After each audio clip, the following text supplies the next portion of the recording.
जय हिंद दोस्तों। तो इंटरव्यू के अनदर सेशन में आज हमारे साथ संजय सेंडे सर हैं। इनकी कोचिंग गोंदिया में चलती है।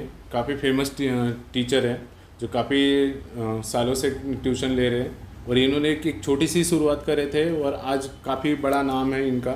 और गोंदिया के अलावा इनका आमगांव में भी एक ब्रांच है जहाँ इनकी लाइब्रेरी भी है, फ्री ऑफ कॉस्ट वहाँ बच्चे जाके पढ़ सकते हैं।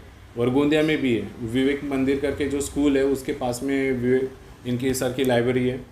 इनकी काफ़ी छोटे से शुरुआत हुई थी और आज काफ़ी गोंदिया में ऐसे शायद ही कोई होगा जो सेंडे सर को नहीं जानते, ट्रिपल एस कोचिंग को नहीं जानता है। लगभग हर दिन सर के कोचिंग से 300 बच्चे डेली पढ़ के जा रहे हैं। नवोदय के लिए सर काफ़ी ज़्यादा फेमस है। इनके पास 5th क्लास में अभी 80 के लगभग बच्चे पढ़ के जा रहे हैं। 8th क्लास में 50 के लगभग बच्चे पढ़ के जा रहे हैं। और जो साथ में इसके अलावा सर के पास फर्स्ट स्टैंडर्ड से लेके कॉम्पिटिटिव तक के पूरे बच्चे पढ़ के जाते हैं। और सर का काफ़ी नाम तो है ही, आपको इधर पता ही होगा जो गोंदिया से पेरेंट्स है, बच्चे हैं, उन सर को तो बड़े अच्छे से जानते होंगे। सर खुद नवोदय के बच्चों को पढ़ाते हैं। बस साथ में इनकी हेल्प करने के लिए लगभग 25 टीचर्स अदर क्लासेस को पढ़ाने के लिए। तो आज सर से ही जानते हैं सर की जर्नी कैसे रही है, शुरुआत कहाँ से हुई है, क्या समस्याएं रही है। तो सर सबसे पहले आप थोड़ा सा आपके बारे में इंट्रोडक्शन दीजिए।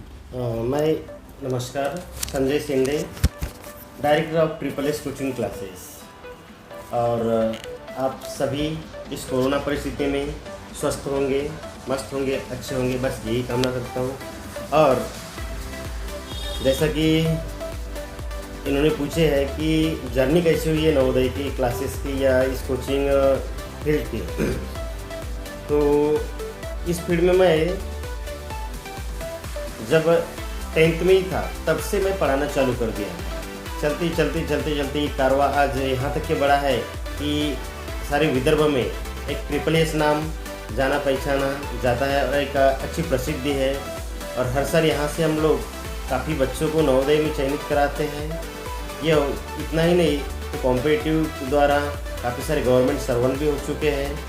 और इवन दो अभी हमने 2 लाइब्रेरी भी स्टार्ट किए हैं, तो लाइब्रेरी में काफ़ी सारे बच्चों को हम एक पढ़ने की व्यवस्था कर दे रहे हैं ताकि उनको एक अच्छा माहौल, अच्छा एक वातावरण मिले और एक अपने वो लक्ष्य तक पहुँचे। और उसके लिए मैं समय समय पे सभी छात्रों को, जो स्पर्धक हैं, उनको एक मार्गदर्शन करते रहता हूँ। और मेरी जर्नी यानी ये बढ़ती आज तक यहाँ जो पहुँची है, तो इसके लिए आप सभी का एक बहुत बड़ा मुझे योगदान, एक मार्गदर्शन, एक बड़ा सपोर्ट मिला है करके आज मैं यहाँ पे बैठा हूँ। और इसी तरीके से मार्गदर्शन, सपोर्ट और ये सहयोग मिलता रहेगा, ये मैं एक आशा करता हूँ। तो सर ये शुरुआत मतलब आपने कब से शुरू करी? प्रॉपर गोंदिया में तो मेरी शुरुआत ये 2013 से हुई है। 2013 से मैं 10-15 बच्चों से शुरुआत किया था और आज डेली मेरी कोचिंग में 300-400 बच्चे पढ़ के जा रहे हैं। तो सर जब स्टार्टिंग में आपके दिमाग में आइडिया आया था कि अपन ने पढ़ाना स्टार्ट करना चाहिए, तो उस टाइम पे कुछ समस्या वगैरह है? हाँ, समस्या तो देखो कैसा है कि यदि हम कोई काम की शुरुआत करते हैं तो समस्या आना तय है। और उस समस्याओं को यदि फेस करते हुए ना जाए और पीछे हट जाए तो समस्या का निवारण नहीं हो सकता। और एक अच्छा कॉम्पिटिटर बनना है, एक इस एजुकेशन फील्ड में आगे बढ़ना है, बाकी सारे कोचिंग को टफ करते हुए, तो काफ़ी सारी समस्या आएंगी, जैसे कि बच्चे नहीं मिलना और पेरेंट्स का उतना एकदम विश्वास नहीं बैठना, ये सारी समस्याएं हो जाती है। तो सर ये जैसे विश्वास वगैरह जो है गेन कैसे हुआ फिर? मतलब एक तरह की समस्या थी, इसको सॉल्व कैसे करें, आपने फेस कैसे करें? जब मैं शुरुआत किया था तो मेरे पास इतना इंफ्रास्ट्रक्चर नहीं था और इतना मैं एक्सपीरियंस भी नहीं कर पा रहा था। तो स्टार्टिंग में मैंने कम फीस से शुरुआत किया था और आज भी उतनी तो फीस खैर है नहीं, नॉर्मल फीस में ही हम लोग ले रहे हैं। तो कैसा हो रहा है कि सबसे पहले तो हम लोगों ने विश्वास जीतने के लिए बच्चों को इतनी अच्छी मेहनत से पढ़ाए, इतना अच्छा पेपर प्रैक्टिस देना, उनकी तरफ एकदम पर्सनल अटेंशन देना, उनके हर एक बारीक गलतियों का निवारण करना, समाधान करना, और उनको जो चीज़ें स्कूलों में नहीं मिलती हाँ। उससे अलग एडवांस हम क्या दे सकते हैं, इसके ऊपर अच्छा फोकस करना। ये करते हुए पेरेंट्स में एक ये लगा कि नहीं, हमारे बच्चे और कुछ नया सीख पा रहे हैं। स्कूल में तो खैर पढ़ ही रहे, लेकिन और कुछ अच्छा कर पा रहे हैं। तो इस बदौलत उनका विश्वास इतना अच्छा बैठा कि वो कारवां कंटिन्यू चलते गए। फिर एक पेरेंट ने दूसरे पेरेंट को ऐसा हाँ। बताते हुए माउथ पब्लिसिटी बोलेंगे वो यस उसको। Sir, yes sir. और सर इसके बाद जो इस साल कितने आपके बच्चे सिलेक्ट हुए सर? इस साल मेरे यहाँ से कुल 8 बच्चों का चयन हुआ है। Yes sir. तो उसमें से 6 बच्चे नवोदय के लिए चयनित हुए हैं हाँ। और 2 बच्चे सैनिक स्कूल सैनिक के लिए। तो एक बच्चे का सातारा सैनिक स्कूल के लिए चयन हुआ है Yes. और दूसरे बच्चे का अंबिकापुर के लिए। तो सर अभी जो बच्चे चले गए क्या उधर? हाँ, चले गए। चले गए। इन फ्यूचर अगर आते हैं तो शायद उनसे मुलाकात आप करवा पाएं। बिल्कुल, जो भी बच्चा आता है तो सबसे पहले ट्रिपल को विजिट करेंगे। Yes, sir. कि मेरे नज़र में एक छात्र के लिए 2 ही चीज़ें बहुत बड़ी होती है और प्रथम स्थान देते हैं बच्चे। सबसे पहले तो माँ बाप पहले गुरु, और दूसरे गुरु यानी जो उनको बनाए। बनाया।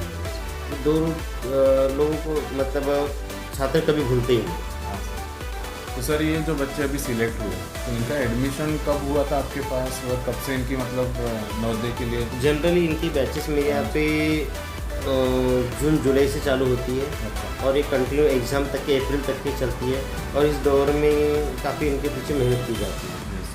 तो सर ये सिलेबस मतलब आपका टारगेट क्या रहता है कि कब तक ये सिलेबस कंप्लीट कराना है, ऐसे कुछ सिलेबस टारगेट? इनका मैक्सिमम दिसंबर तक के कंप्लीट हो जाता है। फिर अच्छा। जो 4 मंथ्स बच जाते हैं हाँ। तो उसमें इनकी काफ़ी प्रैक्टिस करवाई जाती है। अच्छा अच्छा। तो सर इनका सिलेबस में क्या क्या चीज़ें रहती हैं? जैसे नवोदय के लिए देखा जाए तो ये 100 मार्क्स का पेपर होता है। हाँ सर। इसमें 40 क्वेश्चंस रीजनिंग के आते हैं, दैट मीन्स इंटेलिजेंट टेस्ट, बुद्धिमत्ता जिसको कहते हैं, यस सर। और 20 क्वेश्चंस इंग्लिश ग्रामर के होते हैं और 20 क्वेश्चंस मैथ्स के होते हैं। कुल मिला के 80 क्वेश्चंस रहेंगे और टाइम रहता है इसके लिए 2 आवर्स का, और मार्क्स रहते हैं पूरे 100। That means each question 1.25 marks. Yes sir. Her question को 100 मार्क्स दिया जाता है। तो सर ये प्रैक्टिस किस तरह से आप कराते हो? हमारे यहाँ प्रैक्टिस बोली तो थोड़े से यूनिक तरीके से होती है। यूनिक तरीके से दैट मीन्स कि गोंदिया के सारे स्कूलों में हम लोग बच्चों को संडे टू संडे ले जाते हैं, और वैसे जो एग्ज़ाम होती है प्रॉपर जो नवोदय में होता है, सेम उसी तरीके से एकदम कंडक्टर होता है, वाइस कंडक्टर होता है, इन्विजिलेटर्स होते हैं, OMR sheet, question paper, same as it is जो नवोदय का पैटर्न है वही फॉन्ट, वही पेपर्स, उतने पेपर्स की क्वेश्चन सीट रहती है। मतलब एकदम लाइक दैट नवोदय। बिल्कुल, मतलब उनको टाइम पे उसी टाइम पे बुलाना। उनका जो फियर होता है एग्जाम का वो निकल जाता है। Yes sir. जो नवोदय के रूल के अकॉर्डिंग हर आधे घंटे में बेल बजती है, वो बेल बजाना, हर चीज़ एकदम समय टू समय होती है, तो बच्चों का जो एग्ज़ाम का फियर होता है वो निकल जाता है। ये सबसे मेरे यहाँ पे एक बेस्ट तरीके से होता है, और उसके लिए काफ़ी पेरेंट्स भी मुझे सपोर्ट करते हैं, समय पे लाना, उनको ले जाना। ये चीज़ भी पेरेंट्स को तकलीफ होती है, फिर भी वो लोग अपने बच्चों के लिए करते हैं। मतलब एक पेरेंट का भी बहुत बड़ा रोल, बहुत बड़ा योगदान होता है। बिना पेरेंट के सपोर्ट से कुछ भी पॉसिबल नहीं। तो सर एक मतलब कितने लगभग प्रैक्टिस सेट हो जाती है उनकी एग्जाम आते तक? नियर अबाउट मेरे यहाँ पे 3 to 4 लाख क्वेश्चन की हर बच्चे को प्रैक्टिस हो जाती है। 3 to 4 लाख क्वेश्चन की प्रैक्टिस। तो पेपर वगैरह आप बाहर से मंगाते हैं? नहीं, जो पेपर्स रहते हैं यहाँ पे मैं खुद सेट करता हूँ, खुद बनवाता हूँ। अच्छा। काफ़ी सारा मेरे पास स्टडी मटेरियल और मेरा खुद एक अच्छा एक्सपीरियंस है, तो उस वजह से पेपर मैं खुद सेट करता हूँ। बाहर के पेपर की मुझे ज़रूरत पड़ती है। तो सर ये साथ साथ में जो सुविधा है आप कोचिंग के द्वारा 2 बच्चों को दे रहे हैं, तो ये भी थोड़ा बता दो बच्चों को। देखो यहाँ पे सुविधा मतलब ऐसा है कि मेरे यहाँ पे बच्चों पे पर्सनल अटेंशन सबसे पहली सुविधा तो ये है। जैसे समय समय पे उनके टेस्ट लेके पालकों तक के वो टेस्ट के मार्क पहुँचाना। दूसरी बात की जो उनकी गलतियाँ हैं, गलतियों की तरफ पर्सनल अटेंशन करना कि नहीं आपकी गलती हुई है तो उसके लिए हम क्या योजना कर सकते हैं, बार बार जो गलती हो रही है उसमें क्या समाधान कर सकते हैं। साथ ही साथ प्रैक्टिस मैक्सिमम प्रैक्टिस के ऊपर उनका अटेंशन दिया जाता है कि बच्चे जितनी ज़्यादा प्रैक्टिस करेंगे उतना अच्छा उनके लिए बेनिफिशियल रहता है। और दूसरी बात कि बच्चे डेली अर्ली मॉर्निंग को उठते हैं, एक टाइम टेबल फॉलो करते हैं, एक पूरे साल भर का बच्चे नियोजन करते हैं, उनमें पढ़ने की जिद एक चिकाटी तैयार की जाती है। तो उस वजह से बच्चों में क्या बोलेंगे, इन्वायरमेंट तैयार हो जाता है, एक जिद तैयार हो जाती है, एक आत्मविश्वास आ जाता है कि नहीं सेंडे सर ने जो लास्ट ईयर बच्चों को पढ़ाए थे तो वो कैसे लगे, तो शायद हम भी वैसे लगे। हमारे भी जो बड़े बड़े फ्लैक्स लगते हैं, पोस्टर लगते हैं, एडवर्टाइज होती है, तो शायद हमारे भी नाम की हो जाए। तो इस तरीके से उनमें एक अलग आत्मविश्वास आ जाए, मोटिवेशन मिलता है, बिल्कुल बैनर वगैरह। तो सर आप काफ़ी सालों से पढ़ा रहे हैं, तो पहले के जो कंपटीशन था तो आज का कंपटीशन क्या कुछ बदलाव हुआ है या? बिल्कुल 100% बदला हुआ है। कि पहले जो प्रश्नों का स्तर था वो डाउनफॉल में था, मतलब लेवल कम था, और आज का जो स्तर है ये हाई ग्रेड स्तर है। इवन दो मैं ये कहूँगा कि MPSC लेवल तक के क्वेश्चन यहाँ पे देखे गए हैं। इवन यही नहीं तो क्या बोलेंगे उसको कि रेलवे के मैंने कुछ क्वेश्चन देखा तो रेलवे के एज इट इज क्वेश्चन उठा के यहाँ पे रखे गए हैं। और बहुत सारी स्पर्धा परीक्षाओं को भी मैं टीच करता हूँ, तो same as it is question Navodaya के पेपर में भी उठाते हैं। मतलब डिफिकल्टी लेवल देखिए कि छोटे बच्चों को जो 5th क्लास के बच्चे हैं या 8th क्लास के बच्चे, उनको हायर लेवल के ग्रेजुएशन लेवल के क्वेश्चन अभी से दिए जा रहे हैं। मतलब ये स्पर्धा कितनी बड़ी है, ये यही से निर्धारित किया जाता है। और ये इसका एडवांटेज ये भी मिलता है सर, सिलेक्शन होना ना होना वो बात की बात है, और कैसा ये सिलेबस अभी से पढ़ रहे हैं जो कॉम्पिटिटिव के लिए पढ़ रहे हैं। एक्चुअली मेरे दृष्टिकोण से मैं ये कहूँगा कि ये तो सिर्फ कंपटीशन की शुरुआत है। कंपटीशन की शुरुआत है और हर पालक ने ये करना चाहिए, ताकि ये नहीं कि आप नवोदय में भेजो। मैं किसी पेरेंट्स को ये सजेस्ट नहीं करता भेजो, लेकिन आप जो भी तैयारी होती है स्पर्धा के नाम से जो बच्चा करता है, तो इन फ्यूचर उसका जो फियर होता है वो निकल जाता है, और बच्चा एक मल्टीपर्पज़ और अष्टपहलू तैयार हो जाता है कि कोई भी किसी भी तरीके की समस्या आ जाए तो एकदम इजीली सॉल्व कर लेता है और फेस कर लेता है। बिल्कुल। और सर इसका कैसा अपन तैयारी कर रहे हैं, मतलब एक टाइम मैनेजमेंट का भी लेसन सीख रहे हैं, समझ लो। बिल्कुल 101%। तो ये बच्चा अभी समझ लो 5वीं से ही वो चीज़ें, मेरे यहाँ से जितने भी 5th के बच्चे निकले अभी तक के, तो वो इतने अपने आप में प्रॉम्प्ट बन गए कि डबल उनको कोचिंग की जरूरत नहीं पड़ती। ये सबसे बेस्ट बेनिफिट है। उनका बेसिक इतना क्लियर हो जाता है कि हमारे पीछे भी जैसे पेरेंट्स लोग कहते हैं कि नहीं एक बार सिंडी सर के आप भेज के देखो, बाद में आप खुद ही बोलोगे कि डबल इसको कोचिंग की जरूरत नहीं। एटलीस्ट 6-7 तो बिल्कुल ज़रूरत नहीं। बेसमेंट मेरे हिसाब से तो बच्चे के बेसमेंट की तरफ ज़्यादा फोकस होना चाहिए। एक बार 4th से 8th तक के आप जितना ध्यान देना है ध्यान दे दीजिए, उसके बाद बच्चे को ध्यान देने की ज़रूरत नहीं, वो अपने आप में एक प्रॉम्प्ट बन जाएगा। तो सर ये जो नवोदय की अपन पढ़ाई कर रहे हैं, इसके साथ में जो सैनिक स्कूल का भी जैसे आपके 2 बच्चे सिलेक्ट हुए, तो साथ साथ में पढ़ाई हो सकती है? देखो मेरे यहाँ पे जो स्पेशली हमारे SSS की बात करेंगे तो यहाँ पे हम बच्चे को एक मल्टीपर्पज़ अष्टपहलू बनाना चाहते हैं, ना कि एक ही एग्ज़ाम। कोई भी एग्ज़ाम में आप डाल दो और किसी भी तरह के क्वेश्चंस करिए, बच्चा आपको आंसर देगा 100%। यदि बच्चा 100% डिफिकल्टी लेवल को क्रैक करता है तो सोचिए कि वो फिर कोई भी लेवल के एग्जाम आ जाए, वो तो देना तय है उसका। मतलब उसको बेसिक से ही उठाते हैं ना, 101% बेसिक से एकदम 0 से स्टार्ट होता है अपग्रेड तक के।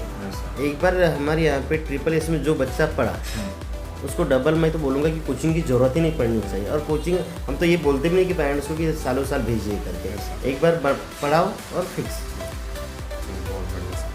सर इतने सालों से आप पढ़ा रहे हैं, तो इन बिटवीन एक आधा ऐसा एक्सपीरियंस जो बच्चों को एक मोटिवेशन दे, एक आधा बच्चा पढ़ने में बहुत अच्छा है पर एग्ज़ाम के समय पे तबीयत वगैरह ख़राब हो गई? बिल्कुल ऐसा एक 2018 के बैच में एक इंसिडेंट हुआ था कि एक बच्चे को टाइफाइड हुआ था, उसके बॉडी पे फुंसी आ गई थी। तो उसमें लेकिन जिद इतनी आई थी कि नहीं सेंडे सर ने बोले कि एग्ज़ाम देना है ध्यान देना, तो वो शाल उड़ के गया था एग्ज़ाम में शाल उड़ के गया और शाल उड़ के उसने एग्ज़ाम दिया और ठंडी से कपकपा भी रहा था। और वो इतना होने के बावजूद आज वो बच्चा नवोदय में, तो मतलब बच्चों में जोश आ जाता है कि नहीं करना है या नहीं करना है। मतलब पढ़ाई के साथ साथ एक इंस्पिरेशन मोटिवेशन भी दिया। आज सबसे पहली बात तो मैं ये कहूँगा कि जो हमारा गोंदिया का जवाहर नवोदय विद्यालय है ये महाराष्ट्र पे 2nd पोजीशन पे है। और इसको जो वहाँ के हमारे नवोदय JNV की जो प्रिंसिपल है श्री माननीय बलवीर सर, इन्होंने जो मेंटेन किए हैं काफ़ी तारीफ़ के काबिल है, तो उनको मेरा नमस्कार। थैंक यू सर कि जो आपकी वजह से कि ये जो नवोदय विद्यालय आज इस अच्छे स्तर पे है, वो सब आपकी मेहनत है। हम तो बाहर से आपको सहयोग कर रहे हैं। एक अपने जिले का नाम भी बिल्कुल। ऊंचा हो रहा है। सर एक लास्ट क्वेश्चन रहता है हमेशा मेरा, जी। एक मोटिवेशनल जो मैसेज है पेरेंट्स को और स्टूडेंट को देना चाहूँगा। बिल्कुल, मैं तो ये बोलूँगा कि आप एक बार शुरुआत करिए, बस जीत आपके पास, बस शुरुआत करने की देरी है कहीं ना कहीं। तो आप एक बार शुरुआत कर लीजिए, जीत 100% आपके पास है, रास्ता अपने आप, मंजिल अपने पास आपसे जुड़ जाएगा। Thank you. Thank you Sanjay sir, काफ़ी अच्छा मोटिवेशनल मैसेज और एक इंस्पिरेशन मिला होगा बच्चों को।